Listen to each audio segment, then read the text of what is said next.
अस्सलाम वालेकुम स्टूडेंट्स, कैसे हैं आप लोग? ठीक हैं। आज हम एक नई वीडियो के साथ हाजिर हैं। तो आज हम आपको स्टैटिस्टिक्स का जो है वो इंट्रोडक्शन देने जा रहे हैं। जैसे कि मैंने याद होगा आपको अपनी जब वीडियो बनाना स्टार्ट की थी तो उसमें मैंने आप लोगों को बताया था कि हम मैथमेटिक्स को भी लेके चलेंगे और साथ में स्टैटिस्टिक्स को भी लेके चलेंगे इंशाल्लाह। तो आज हम स्टैटिस्टिक्स की पहली वीडियो जो है वो लेक्चर नंबर 1 जो है वो बनाने जा रहे हैं। ठीक है, तो इस वीडियो में हम जो बेसिक डेफिनेशन है स्टैटिस्टिक्स की उसको हम देखेंगे कि स्टैटिस्टिक्स है क्या चीज़। तो वीडियो को आखिर तक देखिएगा ज़रूर, क्योंकि अगर आप वीडियो को आखिर तक नहीं देखते और शुरू में देख के छोड़ देते हैं तो फिर वो हो जाती है लिटल नॉलेज, यानी कि आपने पूरी नॉलेज नहीं ली। और लिटल नॉलेज आपको पता है इज अ डेंजरस थिंग, क्योंकि नीम हकीम जो हमेशा खतरा जान होता है। तो नॉलेज को पूरा गेट कीजिए और आखिर तक वीडियो को जरूर देखिएगा। ठीक है, तो हम स्टार्ट करते हैं स्टैटिस्टिक्स के साथ इंशाल्लाह। देखिए, सबसे पहले हम बात करते हैं कि जब आप कोई भी सब्जेक्ट फर्स्ट टाइम पढ़ते हैं तो आपको उसकी सब्जेक्ट की डेफिनेशन के बारे में पता होना चाहिए। जैसे क्योंकि स्टैटिस्टिक्स नॉर्मली लोग फर्स्ट ईयर में पढ़ते हैं, साइंस वाले सेकंड ईयर में, इसी तरह बीकॉम पार्ट 1 में, बीएससी पार्ट 1 में। तो ये सब्जेक्ट मैट्रिक के बाद जो स्टूडेंट्स होते हैं उनके लिए एक बिल्कुल नया सब्जेक्ट होता है। तो इस नए सब्जेक्ट को सबसे पहले हम स्टार्ट करते हैं इसकी डेफिनेशन से कि व्हाट इज स्टैटिस्टिक्स। ठीक है, तो यहाँ मैंने इसकी एक सिंपल सी बहुत ही आसान सी एक डेफिनेशन जो है यहाँ लिखी है कि statistics is a branch of science which deals with the collection of data, presentation of data, analyzing the data and interpret the numerical facts or data। ठीक है, देखिए सबसे पहले क्या है कि हम बात करते हैं statistics is a branch of science. अब कुछ लोग ये भी कहते हैं कि statistics is a branch of mathematics, की मैथमेटिक्स की ब्रांच है। तो हमके इसकी डेफिनेशन इस तरह से लिखा है, मैथमेटिक्स की बजाय हमने इस्तेमाल कर लिया साइंस का, क्योंकि मैथ्स में कुछ लोग इसको इकोनॉमिक्स की ब्रांच भी कहते हैं कि statistics is a branch of economics. तो हमने इकोनॉमिक्स और मैथ्स की जगह हमने इसको डायरेक्ट क्या कह दिया, statistics is a branch of science. ठीक है, which deals with the collection of data, presentation of data, analyzing the data and interpret the numerical facts or data। अब देखिए इसके अंदर एक वर्ड जो है वो आपको बार बार नजर आ रहा है, वो क्या है? वही डेटा। वन यानी इसी डेफिनेशन के अंदर ये डेटा का वर्ड जो है वो 4 टाइम्स जो है वो रिपीट हुआ है। ठीक है, तो इट मींस कि ये एक बहुत खास चीज है स्टैटिस्टिक्स के अंदर, डेटा। ठीक है, data, without data there is no statistics. यानी स्टैटिस्टिक्स को स्टार्ट करने के लिए आपके पास डेटा का होना शर्त अव्वल है। ठीक है, डेटा नहीं है तो फिर कुछ भी नहीं है। अब हम सबसे पहले बात कर लेते हैं इस डेफिनेशन को समझने से पहले हम बात करते हैं कि व्हाट इज डेटा, कि डेटा क्या चीज है। ठीक है, देखिए डेटा बेसिकली आप सब लोगों को मालूम भी होगा डेटा क्या होता है। कि अगर हम डेटा की बात करें तो डेटा की सबसे सिंपल सी छोटी सी 4 वर्ड्स पे जो इसकी डेफिनेशन है वो क्या है? Collection of information about anything, यानी किसी भी चीज के मुतालिक जो आप मालूमात जमा करते हैं, दैट इज कॉल्ड डेटा। ठीक है, जैसे मिसाल के तौर पर आप क्रिकेट के अगर शौकीन हैं, क्रिकेट के फैन हैं, तो आप मुख्तलिफ जो कंट्रीज जो क्रिकेट खेलती है उनके बैट्समैन, उनके बॉलर, उनके जो प्लेयर्स हैं उनकी इंफॉर्मेशन आप जमा करते हैं, तो क्रिकेट का एक डेटा है। ठीक है, वो भी एक डेटा है। इस तरह से कुछ लोगों को कॉइन्स जमा करने का शौक होता है, मुख्तलिफ कंट्रीज के सिक्के जो होते हैं। ठीक है, तो वो भी एक डेटा है, वो भी आप कलेक्शन ऑफ डेटा कर रहे हैं। ठीक है, इसी तरह से कुछ लोगों को मुख्तलिफ जो करेंसीज होते हैं उनका डेटा जमा करने का शौक होता है, तो वो भी एक डेटा है। तो ये सारी की सारी जो एग्जांपल्स हैं ये डेटा की है। यानी कोई भी इंफॉर्मेशन जो आप गैदर कर रहे हैं, जो जमा कर रहे हैं, जो ठीक है उसको हम क्या कहते हैं? उसको हम डेटा कहते हैं। ठीक है, तो देखिए सबसे पहला स्टेप ही क्या है स्टैट्स के अंदर? Statistics is a branch of science.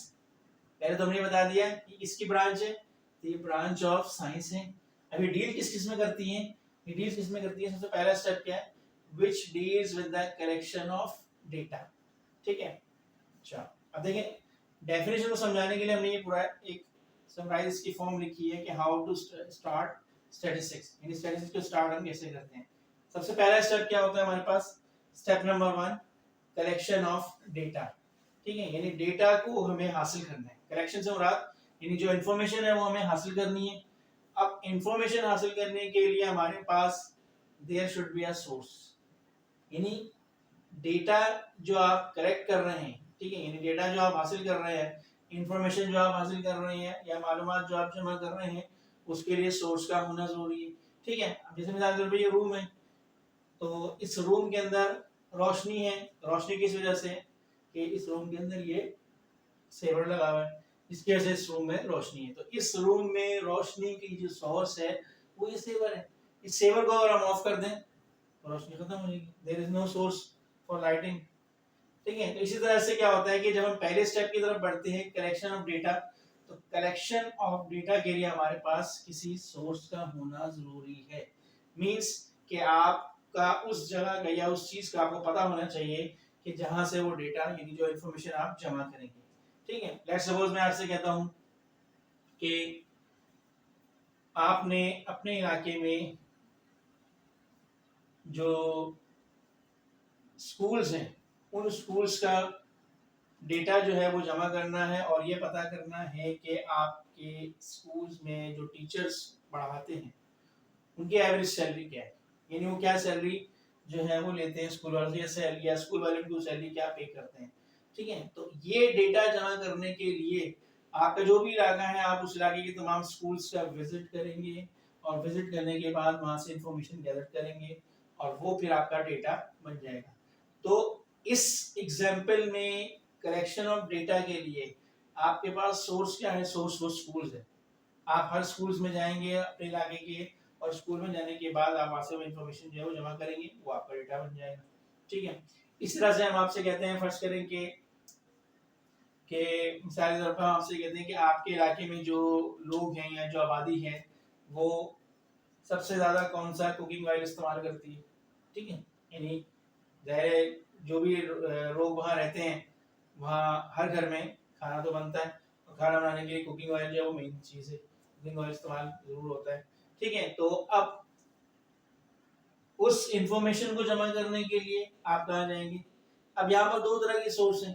एक तो ये है कि इस इंफॉर्मेशन को जमा करने के लिए आप उस इलाके के शॉप्स का विजिट भी कर सकते हैं, जो दुकान वहाँ पर जो दुकानें हैं जो शॉप्स वहाँ मौजूद है उस इलाके में, उससे भी आपको ये इंफॉर्मेशन जमा पता चल सकती है कि आपकी दुकान में सबसे ज्यादा सेल होने वाला कौन सा कुकिंग ऑयल है। और सेकंड ये है कि आप डोर टू डोर जाके भी ये इंफॉर्मेशन जमा कर सकते हैं कि जो लोग घरों में और कुकिंग ऑयल इस्तेमाल कर रहे हैं वो कौन सा है, ये कौन से ब्रांड का है। ठीक है, तो अब क्या हुआ कि इस एग्जांपल में कलेक्शन ऑफ डेटा के लिए जो सोर्स है वो दो हैं, या तो उस इलाके की शॉप्स, आइदर उस इलाके के जो हाउसेस जो होम बने हुए जो घर बने हुए वो सोर्स है। ठीक है, नहीं तो पहला स्टेप क्या हमारे पास कलेक्शन ऑफ डेटा, और कलेक्शन ऑफ डेटा के लिए हमारे पास सोर्स का होना जरूरी है। सोर्स से मुराद मैंने आपको समझा दिया कि सोर्स क्या चीज, ऐसा नहीं है कि हम जंगल में निकल जाएंगे और जंगल में जाके हम सोर्स ढूंढेंगे। ठीक है, हमें उस स्पेसिफिक सोर्स को जाके हिट करना है जहां से हमें वो पर्टिकुलर डेटा जो है वो मिल जाएगा। ठीक है जी, पहला स्टेप हो गया। पहले स्टेप में आपने डेटा को कलेक्ट कर लिया। ठीक है, अब डेटा की जो टाइप्स हैं वो इंशाल्लाह अगले इसमें लेक्चर में पढ़ेंगे। अभी सिर्फ हम सिर्फ क्या पढ़ना, इस लेक्चर नंबर 1 में हम सिर्फ स्टैटिस्टिक्स की जो टाइप्स हैं और इसके जो स्टेप्स हैं उसको हम समझ रहे हैं कि स्टैटिस्टिक्स स्टार्ट कहाँ से होता है और फिर किन किन प्रोसेस से होकर स्टैटिस्टिक्स है वो गुजरती है। ठीक है, तो पहला स्टेप आपका कंप्लीट हो गया, आपने डेटा को कलेक्ट कर लिया। ठीक है, अब जो डेटा आपने कलेक्ट किया है, देखें वो जो डेटा जो कलेक्शन यानी जो कलेक्ट करने वाला है जिसे आप कलेक्टर कहते हैं, जो जमा करने वाला है, जब वो डेटा जमा करता है तो वो रॉ फॉर्म में होता है। ठीक है, यानी नेचर वाइज वो ओरिजिनल होता है, उसके अंदर कोई गड़बड़ नहीं होती। ठीक है, लेकिन जैसे ही वो डेटा आप किसी को हैंड ओवर करते हैं तो वो डेटा की एक हाथ से जब वो दूसरे हाथ में जाता है तो उस डेटा की ओरिजिनल जो आप ये कह रहे कि नेचर वाइज जो हम कहते थे ओरिजिनल है, उसकी ओरिजिनलिटी जो है वो खत्म हो जाती है। अब वो एक सेकंड हैंड में चला गया। अब वो जो डेटा हमने जिसको दिया है वो है यूजर, यानी उस डेटा को यूज करने वाला। यू आर द कलेक्टर, आपने डेटा को कलेक्ट किया। ठीक है, अब वो डेटा आपने दे दिया किसको, यूज करने वाले को हाथ को, तो वो यूजर हो गया, ठीक है, यूज करने वाला जिसे हम यूजर कह रहे हैं। अब वो डेटा जो है हैंडओवर हो गया एक हाथ से दूसरे हाथ, तो हो सकता है कि जो यूज करने वाला डेटा है वो उसमें चेंजेस भी कर सकता है अपने हिसाब से, ठीक है, अपने हिसाब से चेंज करेगा, चेंज करने के बाद फिर वो डेटा को जो भी है पब्लिश करेगा या एक्सपायर जो भी प्रोसेस होगा उसके साथ, ठीक है। तो जो डेटा आपने कलेक्ट किया है वो याद रखिएगा वो हमेशा रॉ फॉर्म में डेटा होता है, वो प्राइमरी डेटा कहलाता है, ठीक है, जो नेचर वाइज ओरिजिनल होता है। ये हम इसको आगे भी हाँ इसको हम डिफाइन करेंगे, लेकिन थोड़ा सा मैं यहाँ बता दिया इसलिए कि डेटा की बात आ रही थी, कलेक्शन ऑफ डेटा की, ठीक है। और वो डेटा जब आप किसी और के हैंड ओवर कर देते हैं तो वो डेटा बन जाता है सेकेंडरी डेटा, ठीक है। तो first primary data related to collector, यानी जो कलेक्ट कर रहा है उससे रिलेट करता है, और जो डेटा आप हैंड ओवर कर देते हैं वो बन जाता है सेकेंडरी डेटा, और सेकेंडरी डेटा रिलेट करता है यूजर्स के साथ, ठीक है, जो उसको यूज करने वाला है, ठीक है जी। पहला स्टेप हमारा क्लियर हो गया। फिर भी अगर आपको इस स्टेप में अगर कोई क्लैरिटी नहीं हुई है तो आप कमेंट्स बॉक्स में इसको कमेंट में लिख भी सकते हैं जो चीज समझ में आई, ठीक है। स्टेप नंबर 2, स्टेप नंबर 2 देखिए यहाँ पर हमारा पहला स्टेप हमारा कंप्लीट हो गया, which deals with the collection of data, data को कलेक्ट कर लिया। Now the next step is step number 2, presentation of data, ठीक है। देखिए डेटा जब कलेक्ट किया जाता है तो वो बड़ा एक समझ लें कि रैंडमली होता है, बड़ा तितर बितर फॉर्म में जैसे आप कह सकते हैं उस तरह की फॉर्म में होता है, ठीक है। तो वो डेटा हम जब किसी को प्रेजेंट करते हैं तो हम चाहते हैं कि इसकी प्रेजेंटेशन जरा थोड़ी सी अच्छी हो, और जाहिर जब आप किसी को कोई प्रेजेंट करते हैं कोई भी चीज देते हैं तो आपकी क्या आप ये चाहते हैं कि वो चीज हम किसी को दें, शायद आप किसी को गिफ्ट देते हैं तो गिफ्ट आपके कहते हैं गिफ्ट को जरा थोड़ा सा रैप में खूबसूरत करके उसको हम गिफ्ट दें, ठीक है। तो इस तरह से प्रेजेंटेशन ऑफ डेटा, जब आप कलेक्ट करने के बाद डेटा किसी को प्रेजेंट करते हैं, प्रेजेंटेशन इसकी देते हैं, तो प्रेजेंटेशन के लिए डेटा को हम कुछ इस तरह से तरतीब देते हैं कि वो कुछ बेहतर फॉर्म में आ जाए, ठीक है। अब डेटा को प्रेजेंट करने के लिए हमारे पास ये 3 फॉर्म, ठीक है, 3 तरीकों से हम डेटा प्रेजेंट कर सकते हैं। नंबर 1 टेबुलर फॉर्म, नंबर 2 या बी कह लें जो भी ग्राफिकल फॉर्म, नंबर 3 या सी जो है वो डायग्रामेटिक फॉर्म, ठीक है। Tabular form, graphical form, diagrammatic form, इन तीनों फॉर्म्स में हम डेटा को प्रेजेंट कर सकते हैं, ठीक है। अब इसकी एग्जांपल से आपको समझा देता हूं कि टेबुलर फॉर्म क्या होती है, ग्राफिकल फॉर्म क्या होती है, डायग्रामेटिक फॉर्म क्या होती है, ठीक है। देखिए टेबुलर फॉर्म क्या है, टेबुलर फॉर्म ये होती है कि इसमें हम डेटा को एक टेबल की फॉर्म में पेश करते हैं जिसमें रॉ भी होती हैं, कॉलम्स भी होते हैं, ठीक है। अब मैं इसकी एग्जांपल आपको देता हूं, जैसे आप बहुत से लोग क्रिकेट मैच बहुत गौर से और शौक से देखते हैं, तो क्रिकेट बोर्ड के अंदर जो स्कोर कार्ड आता है, ठीक है, किसी भी टीम का जो स्कोर कार्ड आ रहा होता है, ठीक है, स्कोर कार्ड कह लें, या अगर कोई टीम बॉलिंग कर रही है तो उसका बॉलिंग कार्ड आता है, ठीक है। तो वो जो डेटा आपके सामने स्क्रीन पे आ रहा होता है स्कोर कार्ड का या बॉलिंग कार्ड का, तो वो डेटा क्या कहलाता है, उस डेटा के फॉर्मेट को हम कहते हैं टेबुलर फॉर्म, ठीक है। देखिए उसमें रॉ भी होती हैं और इस तरह से कॉलम्स भी बने होते हैं। उस पूरे डेटा की टेबुलर फॉर्म के अंदर सारी उस पूरे मैच की, उस टीम की, पूरे हर टीम, हर खिलाड़ी की, हर प्लेयर की जो स्कोर है वो बताया जाता है, उसने कितनी बॉलें फेस की, कितने बॉल्स फेस किए हैं वो बताई जाती हैं, कितने फोर्स किए मारे, कितने सिक्सर्स मारे, तो वो सारी इंफॉर्मेशन उसके अंदर मौजूद होती है, वो भी डेटा है, ठीक है। लेकिन वो डेटा हम किस में कर रहे हैं, प्रेजेंटेशन फॉर्म में है, और प्रेजेंटेशन फॉर्म की वो कौन सी फॉर्म है, वो है टेबुलर फॉर्म, ठीक है। टेबुलर फॉर्म ये हो गई इस तरह से कि उसमें रॉ और कॉलम या फ्रीक्वेंसी डिस्ट्रीब्यूशन भी क्या है वो भी हम आगे पढ़ेंगे, ठीक है। नंबर 2, अब ये क्या है, ग्राफिकल फॉर्म। अब ग्राफिकल फॉर्म क्या होती है, देखें ग्राफिकल फॉर्म जिसमें हम ग्राफ वगैरह बनाते हैं। ग्राफ क्या होता है, मिसाल के तौर पर हम ये कहते हैं, थोड़ा सा मैं इसको यहाँ आपके सामने बना भी देता हूँ, ठीक है।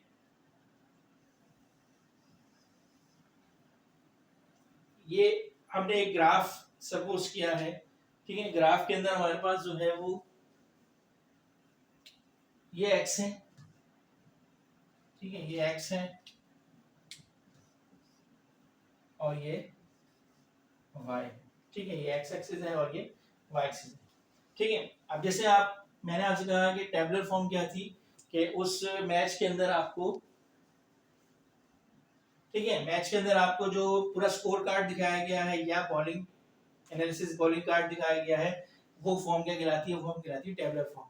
इसकी एग्जांपल एक और भी, जैसे आपकी मार्कशीट होती है, आप कोई भी पेपर देते हैं किसी भी क्लास का, तो एक मार्कशीट आपको इशू होती है, उस मार्कशीट में जो पूरी फॉर्म होती है डेटा को प्रेजेंट करने की, वो कौन सी होती है?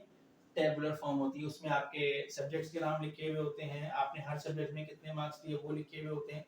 इसके बाद आपके टोटल मार्क्स कितने होते हैं, आपने कितने मार्क्स हासिल किए होते हैं, आपके टोटल इंडिविजुअल मार्क्स भी लिखे हुए होते हैं, आपकी परसेंटेज क्या होती है, आपका ग्रेड क्या होता है, ठीक है, रिमार्क्स क्या होते हैं, एक्सवाइजेड आपके कॉलेज का नाम, जो भी है स्कूल का नाम, तो वो सारी की सारी इन्फॉर्मेशन उस टेबुलर फॉर्म में लिखी हुई होती है, तो वो भी कहलाती है टेबुलर फॉर्म। ठीक है, एक और एग्जांपल मैंने आपको दे दी ताकि आपके और इजी से, जो लोग क्रिकेट पसंद नहीं करते हैं उनके लिए टेबुलर फॉर्म जो है वो एक मार्कशीट जो फॉर्म होती है वो भी टेबुलर फॉर्म होती है। ठीक है, ये तो ये हम चल रहे हैं नेक्स्ट स्टेप में, ग्राफिकल फॉर्म प्रेजेंटेशन के लिए। तो ग्राफिकल फॉर्म क्या होती है? अभी हम स्टेट्स के सेकंड स्टेप में, ठीक है, प्रेजेंटेशन ऑफ डेटा में। प्रेजेंटेशन ऑफ डेटा में ये तीन तरह की प्रेजेंटेशन है, टेबुलर डिफाइन कर चुका हूं, अब ग्राफिकल फॉर्म की तरफ जा रहा हूं। ठीक है, अब देखिए ग्राफिकल फॉर्म क्या होती है कि मैच जब चल रहा होता है तो मैच में एक तो आपको स्कोर कार्ड दिखाया जाता है, उसके बाद एक ग्राफिकल फॉर्म में भी आपको डेटा दिखाया जा रहा होता है। वो क्या होता है? देखिए वो इस तरह से होता है कि जैसे एक्स एक्सिस है, यहां पर मैं ले रहा हूं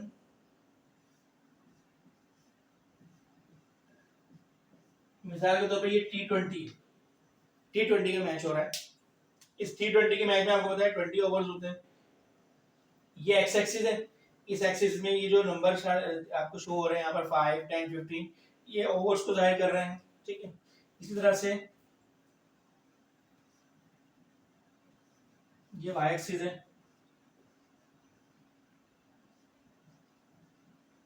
ठीक है, यहाँ पर जो है हम इसको थोड़ा सा और ठीक है 80, 100, 120, ठीक है, और भी हो सकते हैं, ठीक है, समझाने के लिए, ठीक है जी। अब ये है ओवर्स और ये है स्कोर जो टीम ने बनाया, और ये जो अपोजिट टीम है जिसने ये ओवर करवाया। अब उस स्क्रीन के ऊपर आपके पास कुछ इस तरह का भी डेटा आ रहा होता है, मिसाल के तौर पर जैसे ये एक लाइन इस तरह से शो करते हैं,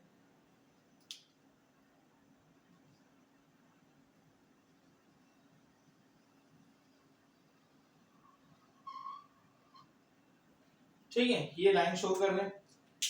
अब अगर मैं इसको इस तरह से थोड़ा सा कुछ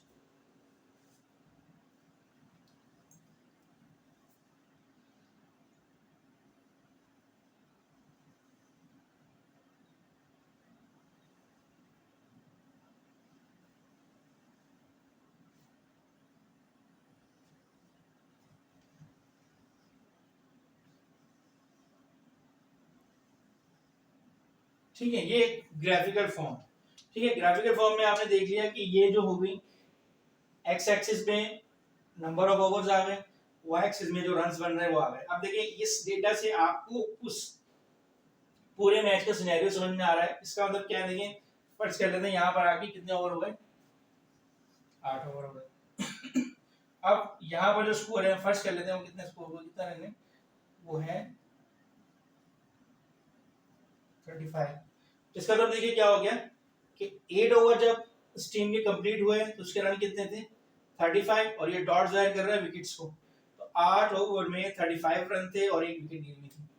ठीक है, तो ये ग्राफिकल फॉर्म हो गई। इसी तरह से फर्स्ट कह लेते हैं ये हो गया 12, ठीक है, 12 ओवर में 60 रन थे, 60 रन थे, और विकेट कितनी गिरी हुई थी, 1, 2। ठीक है, इसी तरह से फर्स्ट कह लेते हैं ये है 14, 14 ओवर में फर्स्ट कर लेते हैं यहाँ पर आ रहा है 70, 14 ओवर में 70 रन थे और ये 3 विकेट गिरी हुई थी उस टीम की। ठीक है, इस तरह से ये पूरा का पूरा डेटा आपने किस फॉर्म में प्रेजेंट कर दिया, ग्राफिकल फॉर्म में। आपको ये समझ में भी आ रहा है, जो लोग क्रिकेट मैच देखते हैं, ठीक है, और जो लोग ग्राफ से वाकिफ हैं वो इस डेटा को इजीली अंडरस्टैंड कर लेते हैं कि इस डेटा के पीछे जो है वो सारी क्या चीजें शामिल है कि 8 ओवर में इतने रन है, इतने विकेट्स गिरी हुई है। तो ये पूरा एक कलरफुल सा डेटा आपके सामने स्क्रीन पे आता है जिसको आप समझ सकते हैं। ठीक है, तो ये हो गया आपका नेक्स्ट स्टेप, ग्राफिकल फॉर्म। ठीक है, अच्छा, उसके बाद नंबर तीसरी फॉर्म क्या है, डायग्रामेटिक फॉर्म। डायग्रामेटिक फॉर्म में क्या होता है कि इसमें डेटा को हम एक डायग्राम बनाकर जो है वो शो करते हैं। अब वो डायग्राम कैसी होती है, जैसे मिसाल के तौर पर फर्स्ट कर लेते हैं, यहाँ पर मैं एक डायग्राम बनाता हूँ इस तरह से, क्योंकि हम क्रिकेट मैच की बात कर रहे हैं तो ये हमने बना दिया, ठीक है।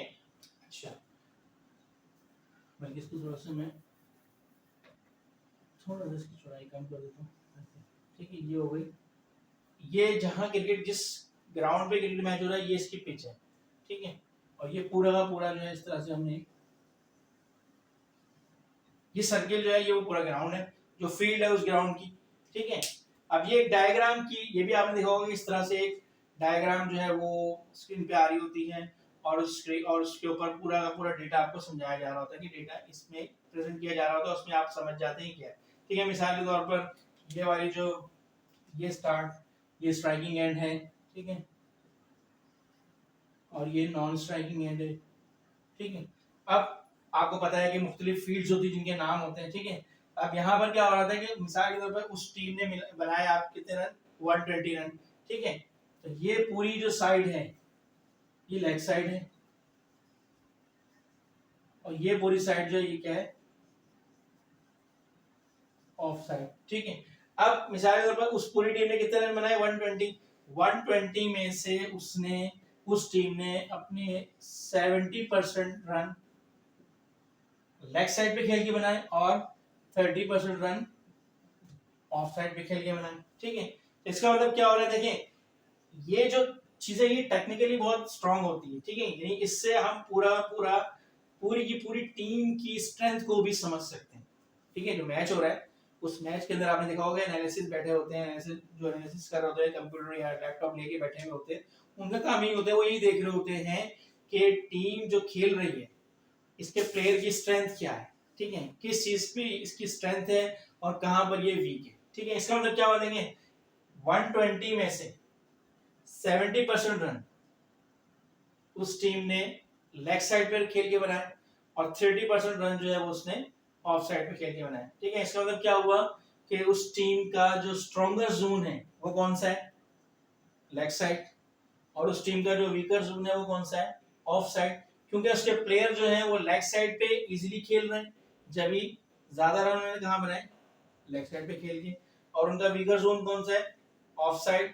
ऑफ साइड पे जब भी उनको बॉल मिली तो वो थोड़ा सा फ्रस्ट्रेट हुए, उसमें उनकी विकेट्स भी गिरी, जो भी है, ठीक है।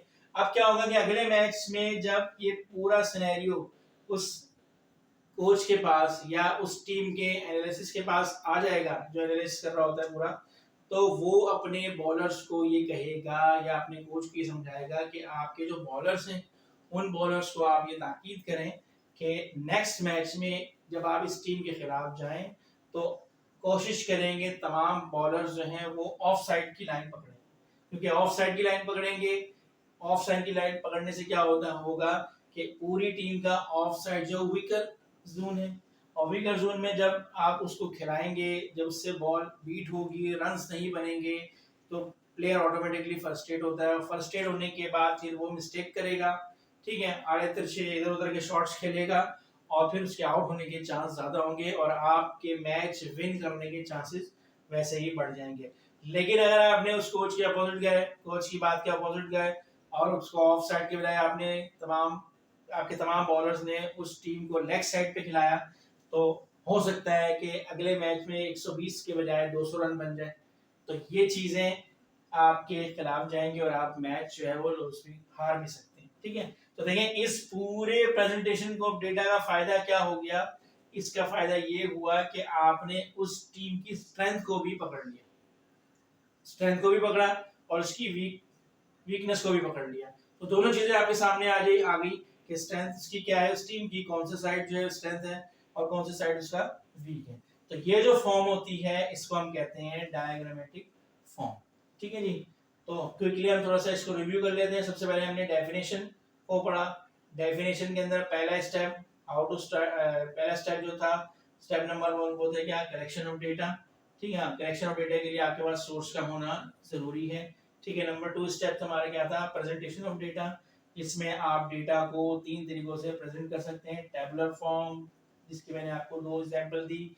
ग्राफिकल फॉर्म मैंने आपको बना के समझाया, ठीक है। डायग्रामेटिक फॉर्म, तो डायग्राम के तौर पर मैंने यहाँ पर आपको ये, इसको वैसे वैगन व्हील कहते हैं क्रिकेट किस तरह में, वैगन व्हील एक सॉफ्टवेयर होता है, ठीक है। डायग्राम मैंने आपको यहाँ बना के दिखाई कि डायग्राम के थ्रू भी आप, तो ये सारी चीजें जो है ये एनालिसिस हो रही हैं और इसके बिहार पर हम अगली ये जो हमारी अपोजिट टीम होती है उसको हम शिकस्त भी, मैच हरा भी सकते हैं, ठीक है जी। तो पहला और दूसरा स्टेप हो गया, तीसरा स्टेप क्विकली हम इसको देख लेते हैं क्योंकि वीडियो लंबी हो रही है। तीसरा स्टेप क्या है, analysing data and interpret the numerical format. देखिए एनालाइजिंग डेटा में क्या होता है, अब हमने जब डेटा कलेक्ट कर लिया उसको प्रेजेंट भी कर लिया, अब तीसरा स्टेप क्या है हमारा, तीसरा स्टेप ये है कि अब हम उस पे स्टैटिस्टिक्स अप्लाई करेंगे। Like interpret sorry analysis of data में क्या होता है,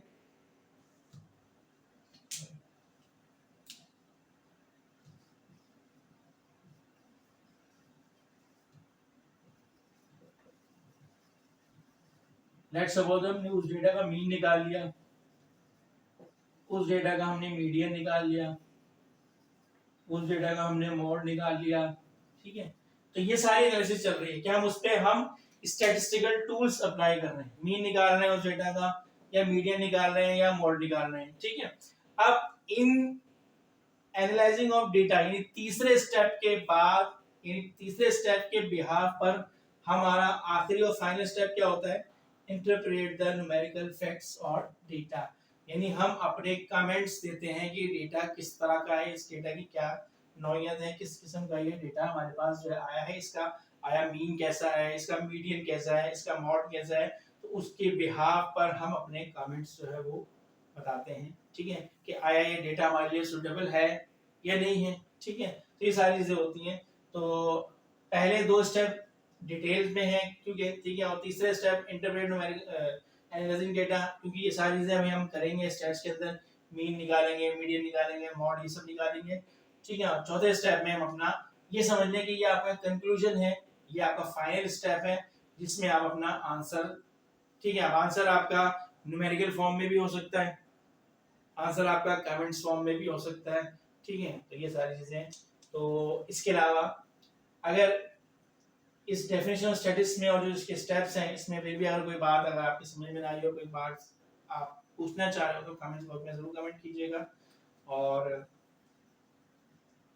चैनल को जरूर सब्सक्राइब कर लीजिएगा, ठीक है, क्योंकि हर आने वाली वीडियो आपके लिए एक नई चीज़ ला रही है और ये लेक्चर बहुत एक इम्पोर्टेंट लेक्चर है। वो लोग जो स्टैटिस्टिक्स को फर्स्ट टाइम पढ़ रहे होते हैं वो इस लेक्चर को जरूर अटेंड करें, तो इंशाल्लाह बहुत सी बातें जो है वो क्लियर हो जाएंगी स्टैटिस्टिक्स के हवाले से कि स्टैटिस्टिक्स है होती क्या है। मैंने इसमें बड़ा एक डिटेल से आपको हर चीज़ बता दी है। तो इंशाल्लाह नेक्स्ट स्टेप में हम आपको डेटा के बारे में बताएंगे, डेटा कितनी टाइप्स के होते हैं, जो बेसिक टूल्स है स्टैटिस्टिक्स के वो हम डिस्कस करेंगे इंशाल्लाह अगले स्टेप में। इससे जो अगली वीडियो है वो इससे भी ज़्यादा इंपॉर्टेंट होने वाली है, ठीक है। तो उस इम्पोर्टेंट वीडियो को देखने के लिए लाजमी आपको चैनल को सब्सक्राइब करना पड़ेगा और साथ साथ बेल आइकॉन का बटन भी दबा लीजिएगा ताकि हर आने वाली नई वीडियो का नोटिफिकेशन आपको टाइमली मिल सके, ठीक है जी। तो इंशाल्लाह फिर नई वीडियो में आपसे दोबारा मुलाकात करेंगे, तो तब तक के लिए अल्लाह हाफिज़, थैंक यू वेरी मच।